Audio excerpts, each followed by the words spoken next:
That it is a mistake to organize the direct propaganda as if it were a manifold system of scientific instruction. The receptive powers of the masses are very restricted, and their understanding is feeble.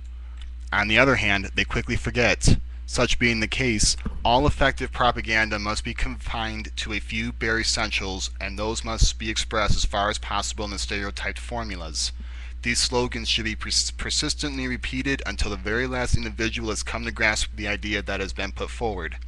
If this principle be forgotten, and if an attempt be made to the abstract in general, the propaganda will turn out ineffective, for the public will not be able to digest or retain what is offered to them in this way.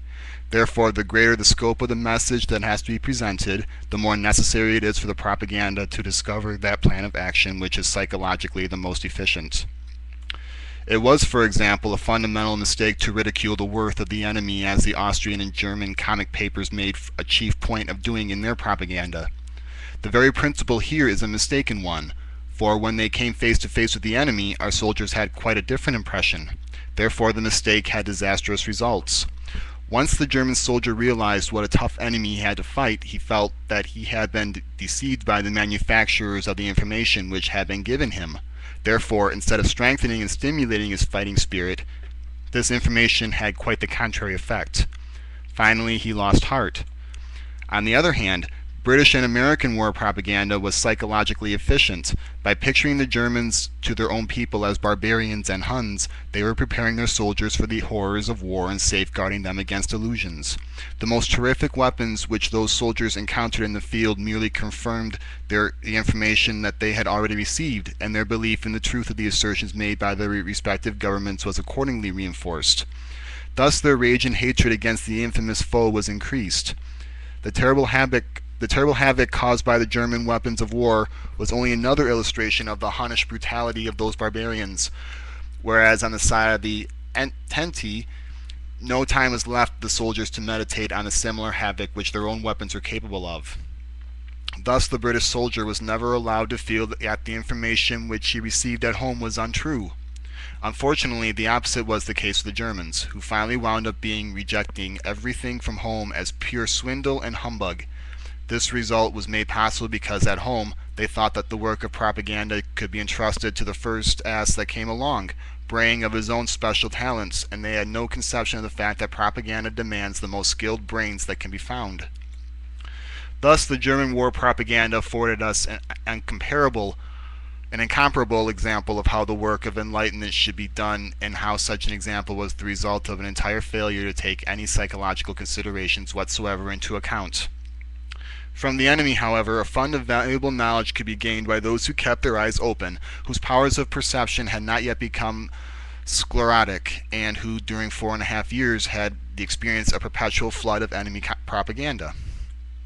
The worst of all was that our people did not understand the very first condition which has to be fulfilled in every kind of propaganda, namely a systematically one-sided attitude towards every problem that has to be dealt with.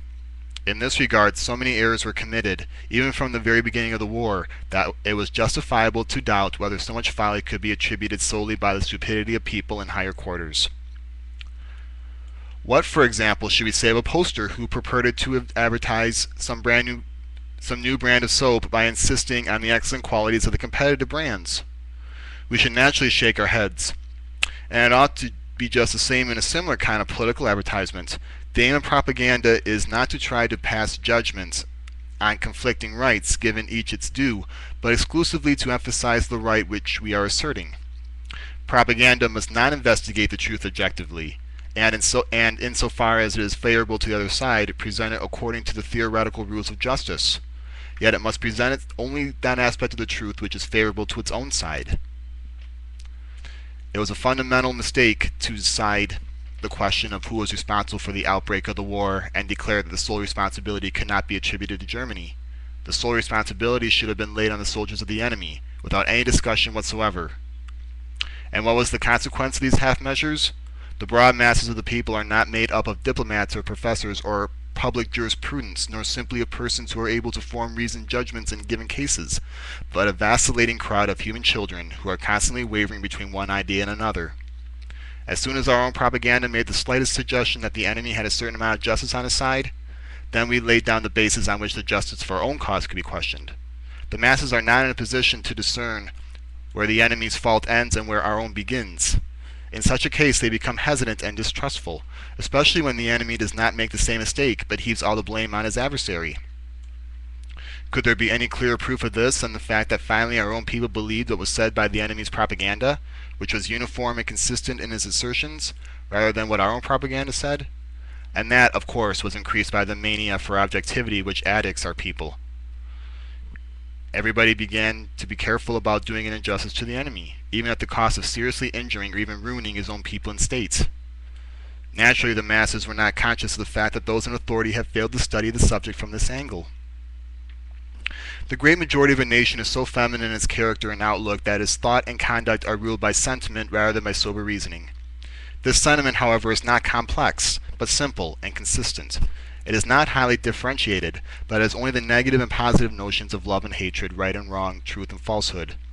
Its notions are never partly this and partly that. English propaganda especially understood this in a marvelous way, and put what they understood into practice. They allowed no half measures, which might have been given rise to some doubt.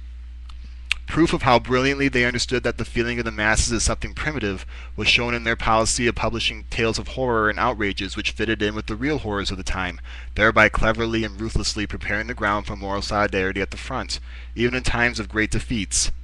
Further, the way in which they pilloried the German enemy as solely responsible for the war, which was a brutal and absolute falsehood, and the way in which they proclaimed his guilt was excellently calculated to reach the masses, realizing that these are always extremists in their feelings. And thus it was that these atrocious lie, it was positively believed. The effectiveness of this kind of propaganda is well illustrated by the fact that after 4.5 years, not only was the enemy still carrying out his propagandist work, but it was already undermining the stamina of our own people at home.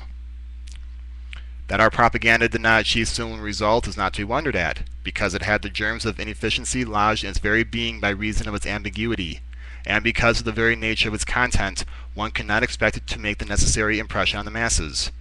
Only our feckless statesmen could have imagined that on pacifist slops of such a kind the enthusiasm could be nourished which is necessary to enkindle that spirit which leads men to die for their country. And so this product of ours was not only worthless, but detrimental. No matter what amount of talent employed in the organization of propaganda, it will have no result if due account is not taken of those fundamental principles. Propaganda must be limited to a few simple themes, and these must be represented again and again. Here, as in innumerable other cases, perseverance is the first and most important condition of success. Particularly in the field of propaganda, placid aesthetics and blasé intellectuals should never be allowed to take the lead. The former will readily transform the impressive character of real propaganda into something suitable only for literary tea parties. As a second class of people, one must always beware of this pest, for in consequence of their insensibility to normal impressions, they are constantly seeking new excitements. Such people grow sick and tired of everything. They always long for change, and will always be incapable of putting themselves in the position of picturing the wants of their less callous fellow creatures in their immediate neighborhood, let alone try to understand them. The blasé intellectuals are always the first to criticize propaganda, or rather its message, because this appears to them to be outmoded and trivial. They are always looking for something new, always yearning for change, and thus they become the mortal enemies of every effort that must be made to influence the masses in an effective way. The moment the organization and message of the propagandist movement begins to be oriented according to their tastes, it becomes incoherent and scattered. It is not the purpose of propaganda to create a series of alterations in sentiment with the view of pleasing this blasé gentry. Its chief function is to convince the masses, whose slowness of understanding needs to be given time in order that they may absorb information, and only constant repetition will finally succeed in imprinting an idea on the memory of the crowd. Every change that is made in the subject of a propagandist message must always emphasize the same conclusion. The leading slogan must of course be illustrated in many ways and from several angles, but in the end one must always return to the assertion of the same formula. In this way alone can propaganda be consistent and dynamic in its effects.